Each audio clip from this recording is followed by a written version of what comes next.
د ناوړه ګناهونو له جملې څخه یوه ناوړه ګناه دا ده چې د جمعې د اذان څخه وروسته سوداګري وکړي. الله رب العزت په سورة جمعه کې فرمایي یا ایها الذین آمنوا اذا نودی للصلاة من یوم الجمعة فاسعوا الى ذکر الله وذروا البیع ذلکم خیر لکم ان کنتم تعلمون.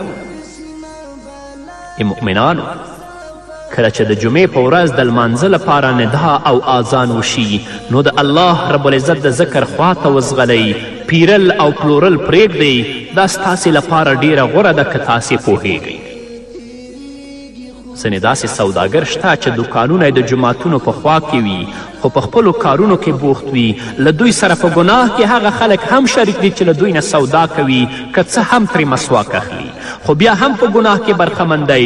د یو راجح قول مطابق غوره خبره همدغه ده چې دغه سودا که پلورل وي او که پیرل وي په دواړو صورتونو کې ناروا عمل دی. ځینې ډوډۍ پخوونکي د شرکتونو او کارخانو مالکان خپل مزدوران په همدغه وخت کې کار کولو ته مجبوروي، که څه هم د دې کار په کولو سره په ښکاره توګه د ده ګټه ډیره وي خو په حقیقت کې ستر تاوان کړی دی. که چیرې مزدورانو ته په داسې حال کې د کار کولو امر کیږي چې فرض مونځ پکې فوت کیږي، د جمعې لمونځ ترې پاتې کیږي، نو دوی ته په کار ده چې په دغه وخت کې د خپلو مشرانو تابعداري ونه کړي، ځکه رسول الله صلی الله علیه وسلم فرمایي لا طاعة للمخلوق فی معصیة الخالق.